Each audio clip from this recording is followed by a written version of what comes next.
बिस्मिल्लाहिर्रहमानिर्रहीम। अस्सलाम वालेकुम नाज़रीन, आप लाइव प्रोग्राम देख रहे हैं। मैं इमरान खान हूँ।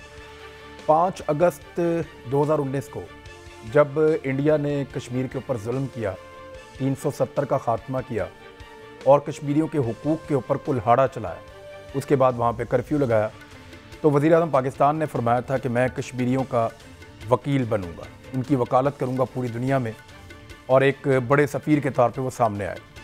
उन्होंने इस मुकदमे को लड़ना शुरू किया और फरवरी 2021 तक, यानी आज से ठीक 1 महीना तक, मैक्सिमम 1 महीना हो गया है, 1 महीना पहले तक इमरान खान साहब का मौक़िफ़ एक ही था जो उन्होंने इंडिया की ज़्यादती के बाद अपनाया था।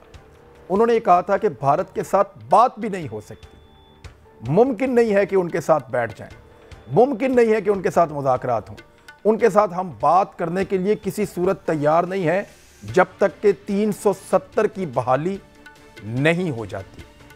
ये एक बड़ी शर्त थी इमरान खान साहब की।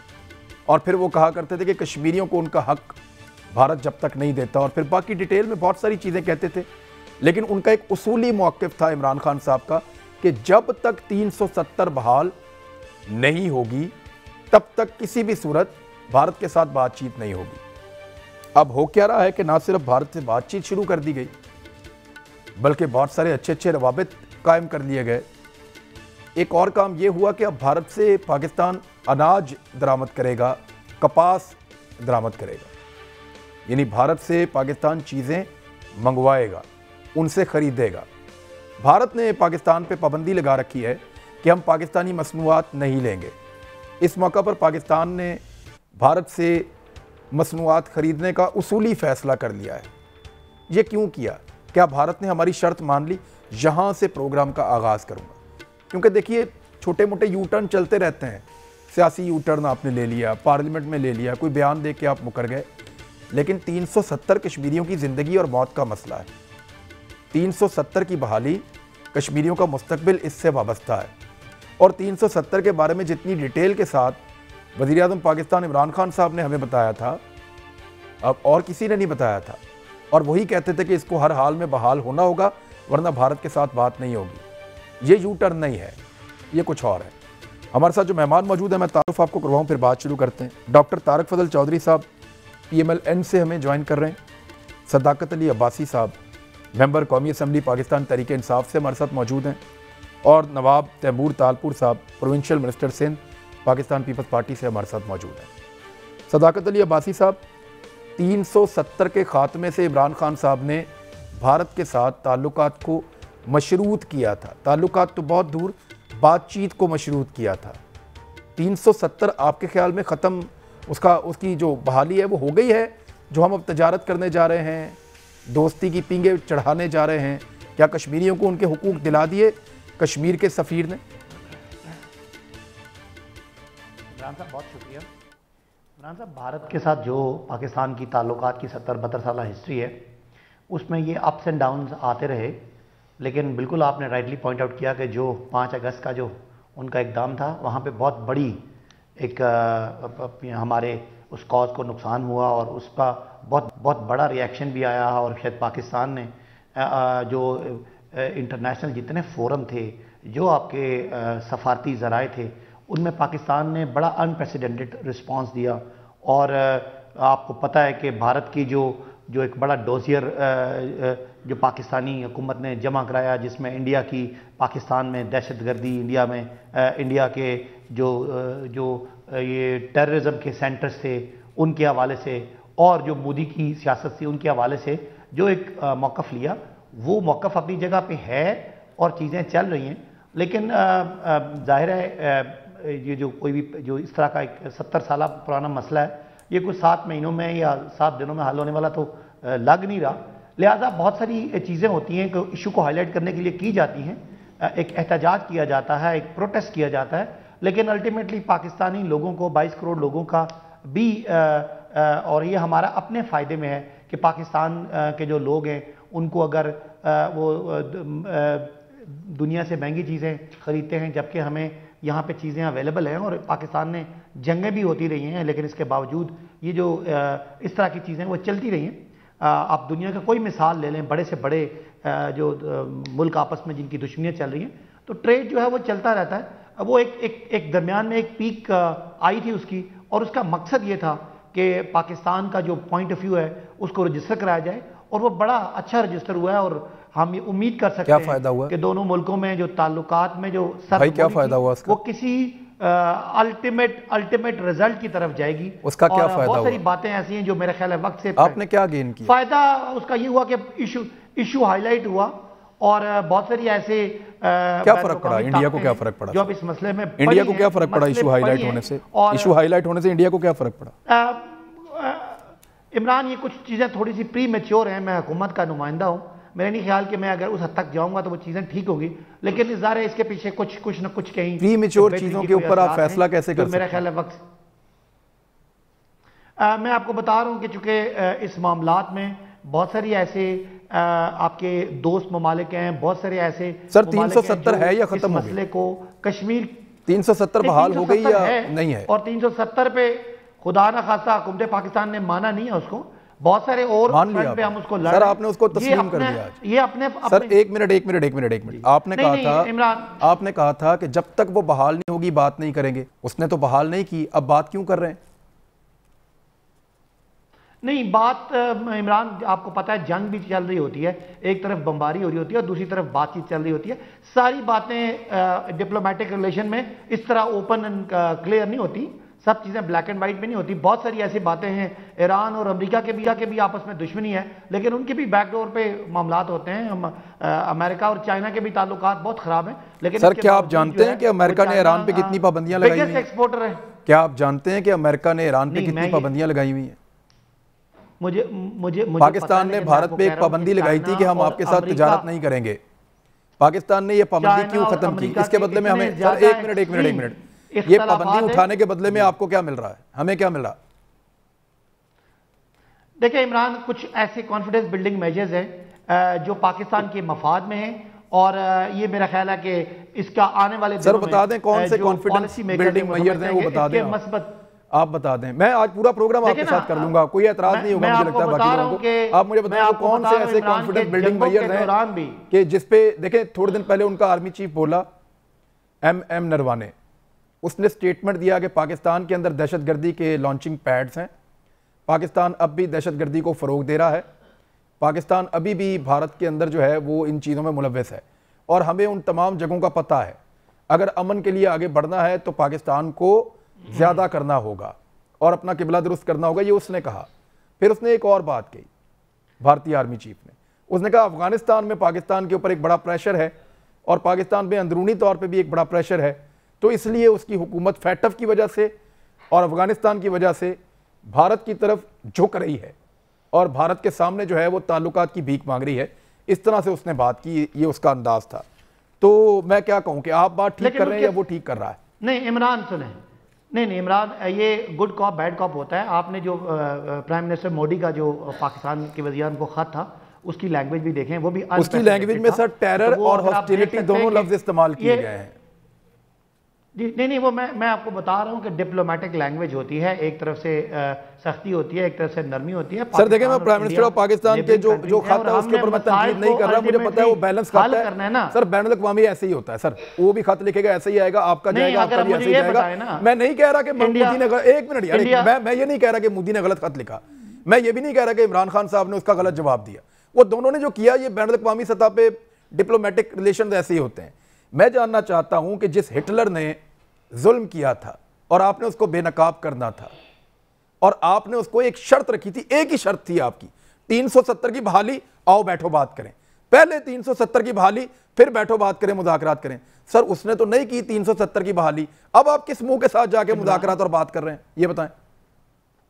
इमरान, जो डिप्लोमेटिक जो स्टेप्स होते हैं वो कभी भी इस तरह ब्लैक एंड वाइट में नहीं होते, कुछ प्लस कुछ माइनस होता है। जैसे इंडिया ने हम पे हमला किया, हमने उसका पायलट जहाज मार गिराया, उसका पायलट रेस्ट किया, लेकिन फिर हम ये को डर नहीं गए थे। एक तरीका होता है, एक इंटरनेशनल आपकी बैनुल-अक़वामी सर मैं कब कह रहा हूं आप डर गए थे? जेस्चर दिया, आपने वापस कर दिया, मौक़िफ़ लिया था कि भारत के साथ मामला 370 की बहाली पे आगे बढ़ेंगे, 370 बहाल हुआ नहीं, मामला आगे बढ़ गए। इसका जवाब दें सर, ये कैसे हो गया? यानी या तो मुझे कहें कि आपने कंप्रोमाइज कर लिया अपनी उस पोजीशन पे। नहीं नहीं, आप देखें ना, आपका ख्याल है कि खाली रिलेशनशिप जो है वो ट्रेड रिलेशनशिप सर क्या आप ये गारंटी देते हैं कि आपने तजारत शुरू कर दी और बातचीत शुरू कर दी है? एक मिनट एक मिनट एक मिनट एक मिनट चलो, एक मिनट एक मिनट एक मिनट 1.5 साल आप भारत से नाराज रहे, 1.5 साल आपने उनसे बात नहीं की और उन्होंने 370 को बहाल नहीं किया। अब आप गारंटी दें कि अगले 1.5 साल के अंदर आप उनके साथ जब दोस्ती करेंगे तो 370 बहाल हो जाएगी, आप गारंटी देते हैं इस बात की? देखें, हो सकता है कि बहुत सारे ऐसे लोग दरमियान में पड़े हैं जो इस मसले को हल करना चाहते हैं, कहीं ना कहीं किसी तो बताएं ना सर, कौन है? कौम को एतमाद में लें, इट्स योर रिस्पांसिबिलिटी। इमरान, ये चीजें अभी ये चीजें पब्लिक लेवल पर डिस्कस करने वाली नहीं है, लेकिन एक आपका ख्याल है कि 370 को अगर हमने ट्रेड खोल दिया तो मान लिया, ऐसी बातें नहीं होती। 5000 स्टेप चले यार, रुके एक मिनट मेरे साथ मौका उठाते हैं। एक चीज जो पाकिस्तान के अपने मफाद में है, मैं जरा दिफाई तजिया भी ले लूं ना। अब मैं शायद भाई देखें, हमारा एक ही मौक़िफ़ था कि 370 को बहाल करो फिर बात करेंगे, अदरवाइज बात ही नहीं करेंगे, कोई मुज़ाकरात नहीं, तुमसे तो बात ही नहीं हो सकती जब तक 370 को बहाल नहीं करोगे। हमारा ये एक उसूली मौक़िफ़ था जिसके ऊपर हम डटे हुए थे 1.5 साल से। अब क्या हो गया सर? बातचीत भी शुरू हो गई, ताल्लुकात भी शुरू हो गए, दोस्ती भी हो गई और तिजारत भी शुरू हो गई, और तिजारत भी वन वे, यानी हम इंडिया से सामान लेंगे, इंडिया का भी नहीं पता।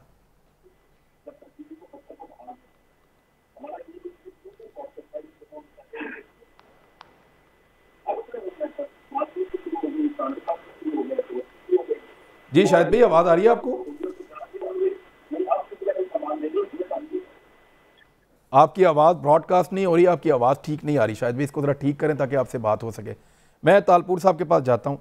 जी नवाब तैमूर तालपुर साहब, आप अपोजिशन हैं, आपको क्या लगता है क्या हो रहा है? बिस्मिल्लाहिर्रहमानिर्रहीम।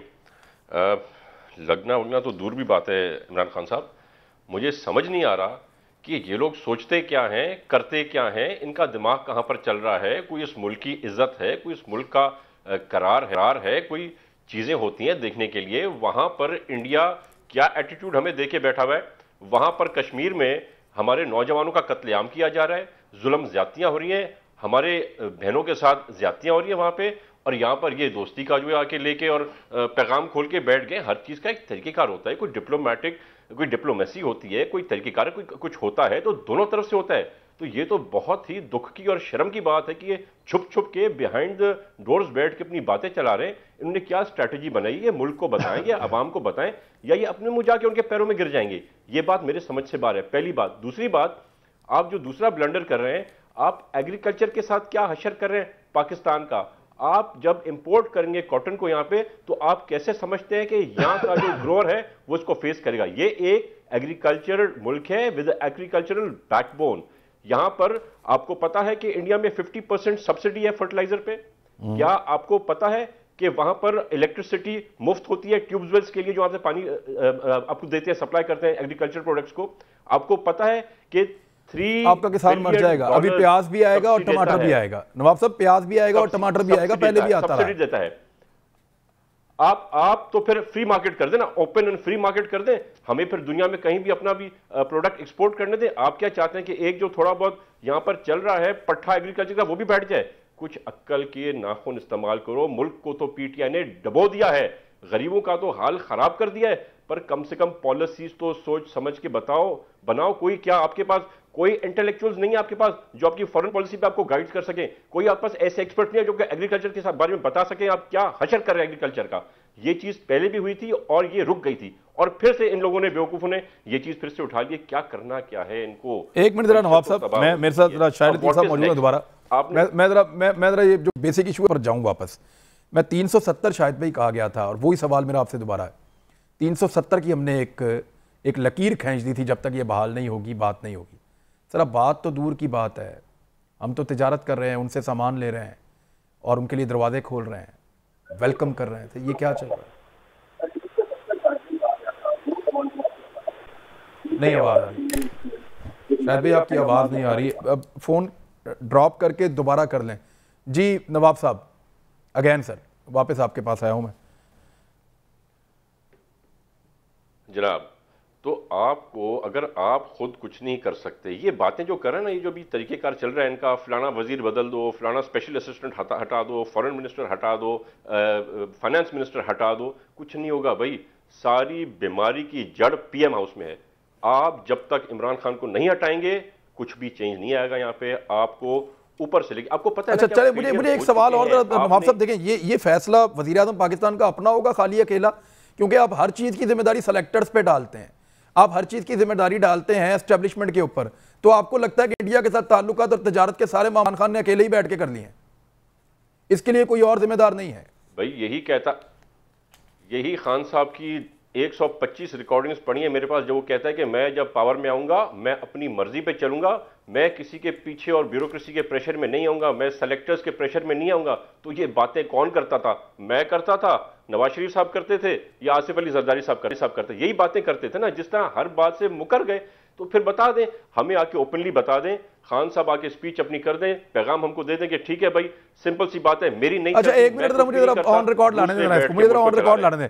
मैं जरा एमएनए साहब से पूछ लूं, मैं मुझे सदाकत भाई साहब बताएं कि ये जो इंडिया के साथ ताल्लुकात की बहाली, तजारत, इसके अंदर आप बड़ा क्लियरली मुझे यहाँ पे ये बताएं कि इसमें पाकिस्तान के रियासती इदारों का कोई ताल्लुक नहीं है, एस्टेब्लिशमेंट का कोई किरदार नहीं है, ये खालिसतन हुकूमत पाकिस्तान और इमरान खान का अपना फैसला है कि 370 की बहाली को बाद में देखेंगे, पहले भारत के साथ ताल्लुकात बनाए जाएं और पहले भारत के साथ तिजारत शुरू की जाए। ये खालिसतन आपकी हुकूमत का फैसला है, इसमें फिर कल को आप किसी इदारे को, स्पेशली मैं फौज की बात कर रहा हूं, आप उनको कल को ब्लेम नहीं करेंगे, मुझे क्लियर करें ऑन रिकॉर्ड। इमरान ऐसा नहीं होता। इस वक्त जो कुछ अफगानिस्तान में चल रहा है, जो कुछ ईरान में चल रहा है, जो कुछ भारत में चल रहा है और जो हमारे रिलेशनशिप इस वक्त हमारे चाइना के साथ है, उस सब में रियासत के तमाम जो इदारे हैं वो ऑन बोर्ड हैं। ये हो नहीं सकता कि इंडिया के साथ इतना क्रिटिकल जो रिलेशनशिप है हमारा, वो किसी तरह भी रियासती इदारों को इन्वॉल्व किए बगैर किया जाए। मैं बिल्कुल मैं ये कह रहा हूँ, आप पे कोई दबाव तो नहीं है कि ये किया जाए? आप पे कोई दबाव तो नहीं है? ये आपकी कॉन्सेंट से, आपकी मर्जी से हो रहा है ना? You are responsible for this. देखिए कमांड तो आपके पास है ना, किसी और इदारे के पास तो नहीं है। You are commanding the country sir. नहीं देखिए ना, बिल्कुल ऐसी बात है। पाकिस्तान के लोगों का फ़ायदा, पाकिस्तान की मईशत का फ़ायदा, अगर हम महंगी चीज़ें हमारे लोग ख़रीद रहे हैं, लोगों को महंगाई में लोग पिस गए, तो उस चीज़ से बचने के लिए ये चीज़ पहले चल रही थी। हमने कोई इस पर ये कोई पुराना पाबंदी नहीं थी, पाबंदी हमारी हुकूमत ने लगाई थी। और उसका सर मैं ये पूछ रहा हूँ कि ये जो कुछ भी हुआ ये इमरान खान साहब की मर्जी से हुआ है ना सर? एक मिनट, ये जो भी हुआ इमरान खान साहब की मर्जी से हुआ, उन्होंने खुद किया है। और बाकी जितना फॉरेन पॉलिसी जितनी भी होती है वो तमाम रियासती इदारों और हुकूमत वक्त के। सर मैं ये कह रहा हूं कि आपसे किसी ने जबरदस्ती तो नहीं करवाया ना? आप खुद इसके लिए रिस्पॉन्सिबल है। कल को आप ये तो नहीं कहेंगे कि कश्मीर के मामले पे हमारा मौक़िफ़ कुछ और था, हम पे दबाव डाला गया था। आप क्लियर करें इसको कि ये आपके ऊपर कोई दबाव नहीं है। आप हमें नवाज शरीफ समझते हैं? आप अच्छा ठीक है, चले आप नवाज शरीफ नहीं है, नवाज शरीफ वाले भी आ गए। कल यहाँ पे और वहां कोई और है, जाके अपने। डॉक्टर साहब मैं ब्रेक के बाद करूं या अभी कर दूं? मेरा कहना ब्रेक के बाद करें, क्योंकि डॉक्टर साहब ठीक है आप पहुंचे, जरा ब्रेक के बाद ही बात करते हैं अगर डिटेल में। ब्रेक लें, वापस आ रहे हैं। वेलकम बैक नाजरीन। मैं ब्रेक हमने ली थी, अगर आपके दिमाग में कोई और चीज़ आई है सदाकत अली बासी साहब तो आप ज़रूर बोल दें, क्योंकि ये बड़ा टफ है और पूरे लोग कौम देख रही है। अभी कश्मीर से मुझे बहुत सारे लोगों के मैसेजेस आ गए हैं, मकबूजा कश्मीर से, वो भी हमारा प्रोग्राम देख रहे हैं। वो अब मुझे आप ये बताएं, और वो ये कह रहे हैं कि हमारे पैगामात आप पढ़ के सुनाएं। तो मैं देखूंगा अगले पोर्शन में, इंशाल्लाह मैं इनको लिख लेता हूं यहाँ पे, मैं पढ़ के भी सुना दूंगा। लेकिन मुझे आप बताएं, आपके दिमाग में कोई और चीज़ आई है तो बता दें, क्योंकि ये बड़ा सीरियस है। आप उस इंडिया के साथ तजारत कर रहे हैं जो हिटलर है, जो फाशिस्ट है, जो जालिम है, जो जाबिर है, जिसको आपने बेनकाब करना था, जिस कश्मीर की आपने वकालत करनी थी, और आपने एक शर्त रखी हुई थी, एक ही शर्त थी आपकी, 370 की बहाली, फिर बैठ के बात करेंगे। सर वो बहाली तो नहीं हुई? नहीं इमरान, आप सुन लेना, आपने जो बात की, ये सवाल आपने 3-4 दफ़ा रिपीट किया। मैं सर ये तो मुझे कम से कम 1000 दफ़ा रिपीट करना अभी। इस एक्ट को एक्सपोज करने के लिए कोई एक फोरम या कोई एक तरीकाकार नहीं होता। ये बात को एजिटेट करने के लिए इमरान खान साहब ने तकरीरें की, हमने उसका इंटरनेशनल बयानिया लिया, हमने मुख्तलिफ फोरम पे जाके हमारी गवर्नमेंट के जो फॉरेन ऑफिस है उसका जो फॉरेन मिनिस्टर है उसने बातचीत की, हमने डेलीगेशन भेजे, हमने मुख्तलिफ जो बैनुल अक़वामी जो तंजीमें हैं उनको इन्वॉल्व किया, और एक इशू को हाईलाइट करने के लिए एक पीरियड के लिए इस ट्रेड को बंद किया। अब उस ट्रेड का बंद करने का क्या हम अपना नुकसान, अपने मुल्क का नुकसान, अपने लोगों का नुकसान, अपनी मैशत का नुकसान करते रहें, या हम अपना किसी और जो बाकी कोई और जो तरीका है या कोई और मेथड है उस पर फोकस करके सदाकत अली अब्बासी साहब, इस मुल्क में कपास भी होती थी, आसानी इस मुल्क में चीनी भी होती थी, ये जो भाई और अब नहीं होती। ये आपने सर ये कौन सा तरीका है? हमारे पास नहीं है, इंडिया से लेके उनको पैसे दे देंगे। Oh for God sake sir, आपको पता है, आपको पता है, आप किसी इंडियन दुकानदार से चीज खरीदे ना बाहर मुल्क में, वो कोई इंडियन जाता है ना चीज खरीदने, वो कोशिश करता है कि मैं इंडिया की दुकान से खरीदूं, कोई इंडियन बेच रहा हो। बांग्लादेशी भी यही करते हैं, वो कोशिश करते हैं कि पैसा उनके मुल्क में जाए, आप उनको पैसा देके चीजें खरीदेंगे। सर रुके अब 1 मिनट, आपको बहुत टाइम दिया मैंने। डॉक्टर तारिक साहब, डॉक्टर तारिक फजल चौधरी साहब, 370 की बहाली भी नहीं हुई और इंडिया के साथ ताल्लुकात बहाल हो गए और उनके साथ तजारत भी बहाल हो रही है। बोले आप। बहुत शुक्रिया। बिस्मिल्लाहिर्रहमानिर्रहीम। आज मेरे भाई सदाकत अब्बासी साहब, सबसे पहले तो आप इनकी बहादुरी और जुर्रत को सलाम पेश करें कि इस मौजू को डिफेंड करने के लिए आप ये प्रोग्राम में आए हैं।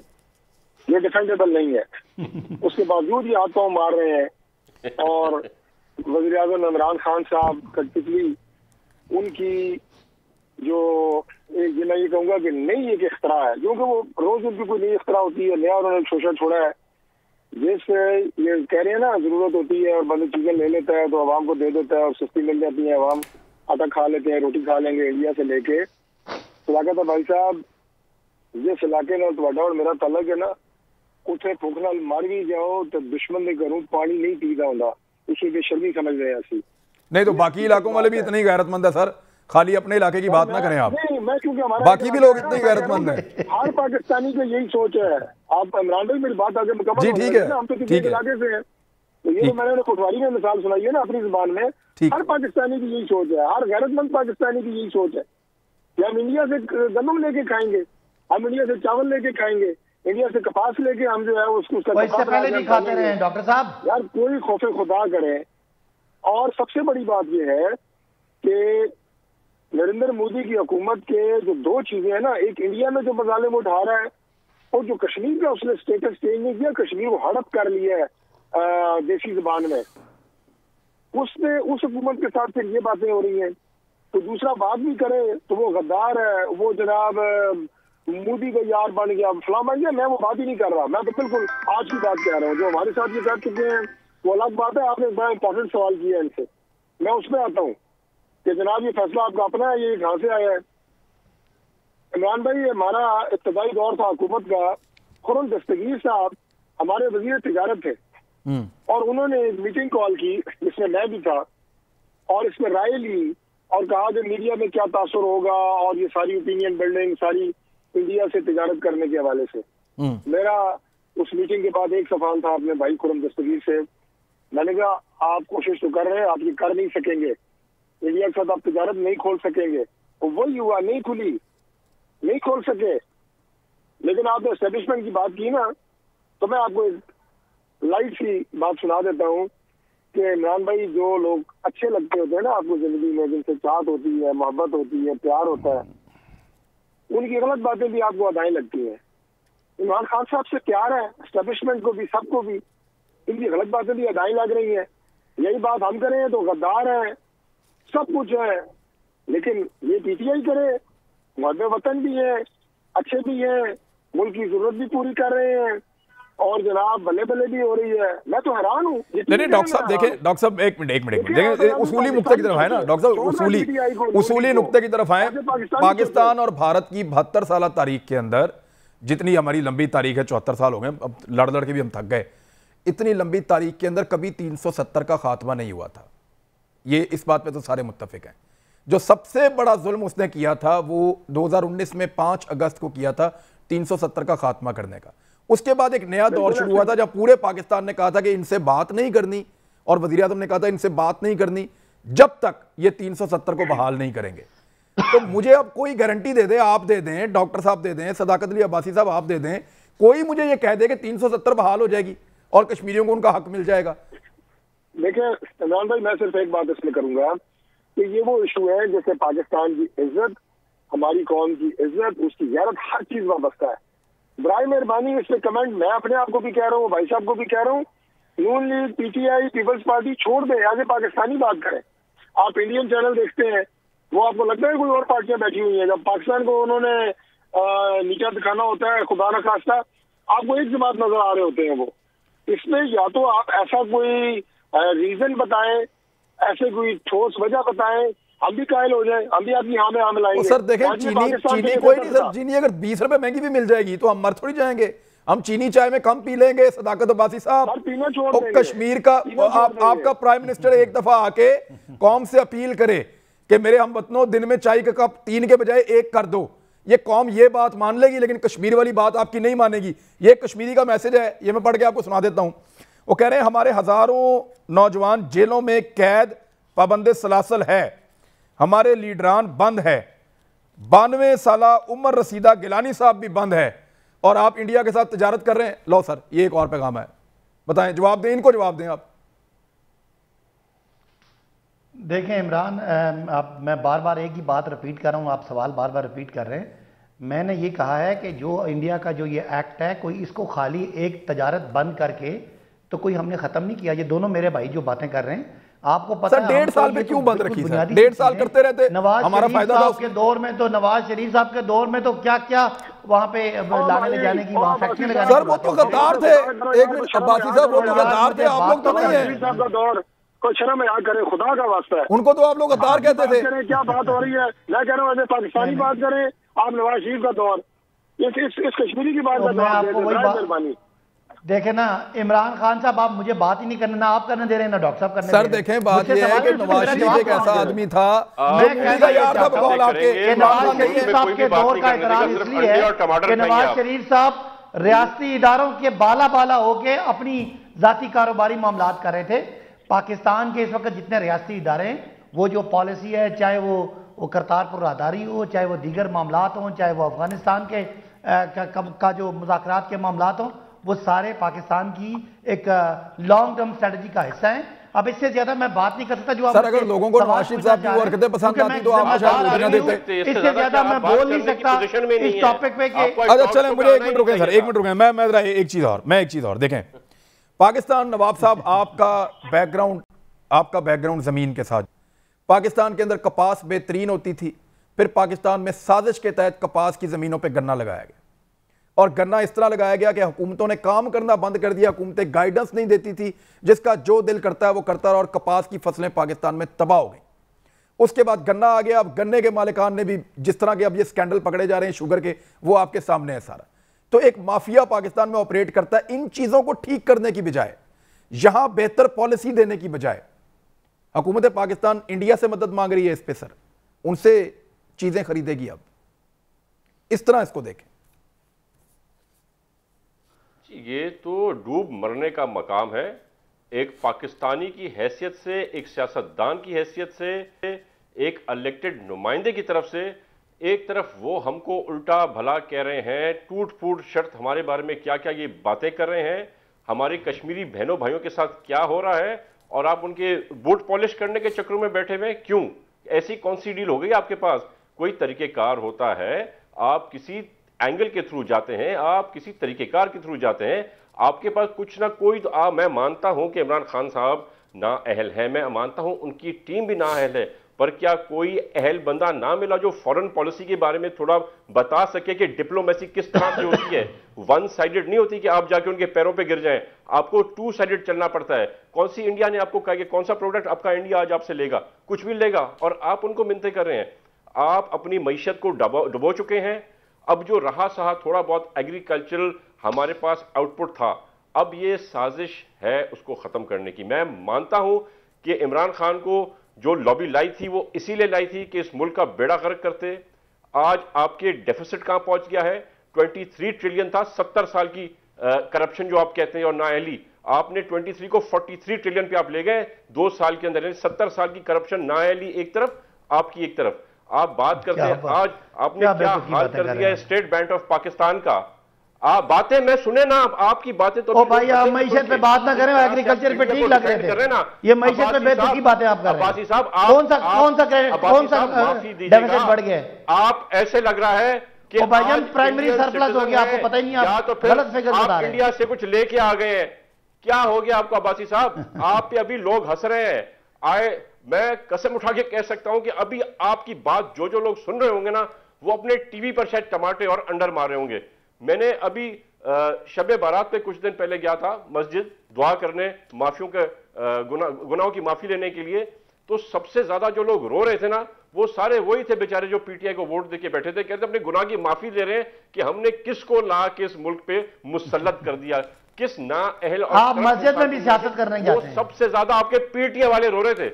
यार मेरे ख्याल में वापस आए, फोकस करें, वोट दिए थे ना, वापस आए, इशू के ऊपर फोकस करें, बैठे हुए मस्जिद कश्मीर पे। डॉक्टर साहब आप कश्मीर नमाज पे पढ़ने गए थे या वहां पीटीआई के वोट सर चलें, मेरे ख्याल में अब गैर जरूरी बातों में वापस चले जाएंगे। डॉक्टर साहब ये आपके ख्याल में पाकिस्तान और पाकिस्तान के ताजिर, पाकिस्तान के लोग आपके ख्याल में इसको वेलकम करेंगे कि वजीर आजम पाकिस्तान जो हैं इमरान खान साहब, उन्होंने एक गैर मकबूल फैसला किया है इमरान भारत सस्ती कॉटन से पाकिस्तान का फायदा होगा कि नुकसान होगा, मुझे बताएं जरा।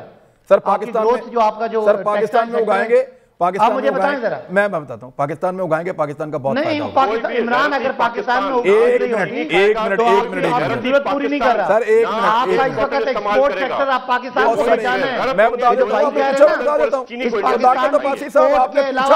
मैं आपको बता देता हूं, एक मिनट यार मेरे से पूछा ना, मैं बता देता हूं, मैं बता देता हूं मैं बता देता हूं ना, यार बताने तो देना, आपने पूछा बता देता हूं।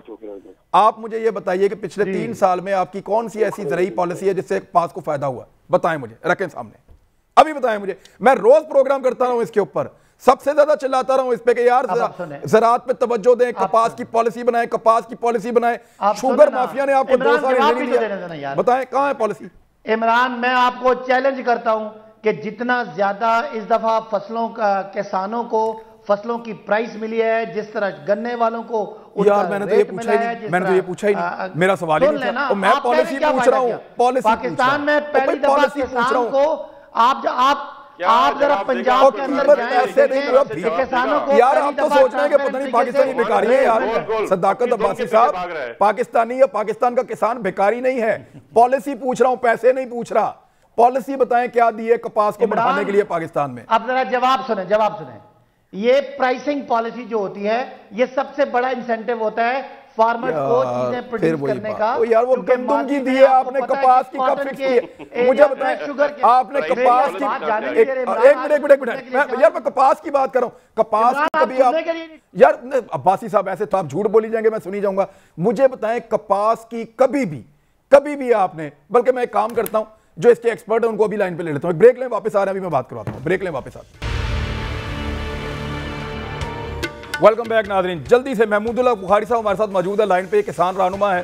बुखारी साहब मुझे सिर्फ 1-1.5 मिनट में बताएं कि कपास के लिए हुकूमत ने कोई प्राइस फिक्स की हो, कोई पॉलिसी उसकी पैदावार में इजाफे के लिए, मुझे 1 से 1.5 मिनट में आप बता दें। इमरान, ये दुख की बात है कि कोई पॉलिसी नहीं बनाई, ना पिछली हुकूमत ने कोई कॉटन के हवाले से बनाई, ना इस हुकूमत ने कोई बनाई, और उसका रिजल्ट ये आया कि जो हम 1.5 करोड़ गांठ बनाते थे, आज हम 55 लाख पे आ पहुंचे। और आज जो ये फैसला हुआ है, इसकी भी हम भरपूर मजम्मत करते हैं कि इंडिया से क्यों मंगाई जा रही है, अपने किसान को क्यों नहीं फायदा दिया जा रहा।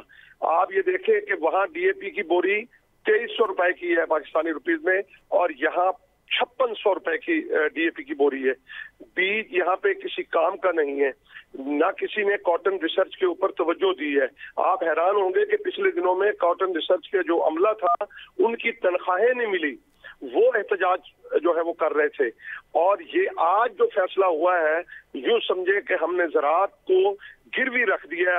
हम चीनी बाहर से मंगवा रहे हैं, कॉटन बाहर से मंगवा रहे हैं, गंदम बाहर से मंगवा रहे हैं, और दीगर चीजें जो हैं। मुझे बताएं, किसान जो कपास उगाता है उसको पहले पता होता है उसकी कपास कितने में बिकेगी? कुछ पता नहीं होता, यही तो अंधेर नगरी है हमें। अब वो कह रहे थे, मुझे हुकूमती रुकन ये कह रहे थे कि गंदम की प्राइस का वो झांसा मुझे ये दे रहे थे कि हम तो प्राइस बताते हैं, तो वो तो गंदम की है, कपास की तो आपने आज तक नहीं बताई। और आप गंदम थोड़ी मंगवा रहे हैं इंडिया से, आप तो कपास मंगा रहे हैं इंडिया से। बुखारी साहब मैं आपके साथ डिटेल प्रोग्राम करूंगा, मैं आपके साथ डिटेल प्रोग्राम, जी क्विकली बता दें जो कहना 10 सेकंड में। इमरान, मैं गुजारिश ये करता हूँ कि वही ये फायदा यहाँ दें, यहाँ बीज कॉटन का दें, तो यही मुल्क इतना जरखेज है कि ये आपको कॉटन इतनी देगा कि आप बाहर भी भेजें।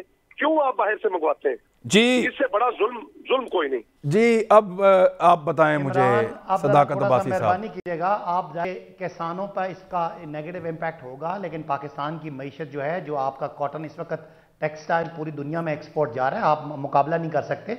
हम कोई पाकिस्तानी कॉटन को खत्म नहीं कर रहे। आपको पता है जब कल से ये खबर चली, आज से हो जाएगी खत्म जब आप इंडिया से मंगवाएंगे। मंडी में उसका सूतर का रेट नीचे आ गया। जब ये रॉ मटेरियल सस्ता होगा तो और आपका पहिया चलेगा, आपका एक्सपोर्ट अर्निंग्स आएंगी। ठीक है, अगर हमारे पाकिस्तान में जब कॉटन जरूरत पूरी करेगी तो हम बाहर से नहीं मंगवाएंगे। इस वक्त तो वो इतनी महंगी। सर आपने कॉटन बढ़ाने के लिए क्या किया? 2-3 साल महंगा पड़ा है। आपने 3 साल में क्या किया कॉटन इमरान? ये चीजें कॉटन की प्रोडक्शन बढ़ाने के लिए कोई शॉर्ट टर्म नहीं होता, ये लॉन्ग टर्म स्टेप्स होते हैं। नहीं शॉर्ट टर्म होता है। अभी बुखारी साहब ऐसा पूछ लूं, शॉर्ट टर्म भी होता है सर, शॉर्ट टर्म होता है, 2 साल में हो जाता है। आपका इमरान भाई टेक्सटाइल बहुत अच्छा परफॉर्म कर रहा है, पाकिस्तान को डॉलर की जरूरत है। मोदी के स्पोक्सपर्सन बने हुए हैं। हुकूमत ने आपका डॉलर नीचे ला के आज वो 152 पे चला गया, इसको मजीद बढ़ाना है। और पाकिस्तान में जो सबसे बड़ा मसला सर जब 120 पे आ जाएगा ना, फिर आप बताइएगा कि जितना आपने बढ़ाया था उतना नीचे आ गया है। उससे पहले देखें, उससे पहले आपकी कोई अचीवमेंट सदाकत अब्बासी साहब, जब तक डॉलर वापस एक्सपोर्ट बढ़ानी है, आप डॉलर जब 100 पे ले आएंगे ना, फिर आपकी अचीवमेंट होगी। ये बड़ा भी आपके दौर में है। मैं तैमूर तालपुर साहब, अब देखें पॉलिसी तो वो किसान खुद कह रहे हैं हमें तो मिली नहीं आज। भाई कॉटन पाकिस्तान की जरूरत पूरी नहीं कर रहे इमरान, वो जरूरत पूरी नहीं कर रहे। तो सर पूरी करें ना सर, आप कॉटन क्यों नहीं ज्यादा करवा रहे इमरान भाई? नहीं तो कॉटन एकदम से तो उसका इम्पैक्ट नहीं। तो सर 3 साल से तो आप हैं यहाँ पे, क्यों नहीं पूरी हो रही? उसको फुलफिल। तो तारिक फजल चौधरी साहब, सिर्फ इंडिया एक मुल्क है जहां से कॉटन मिल सकती है बस?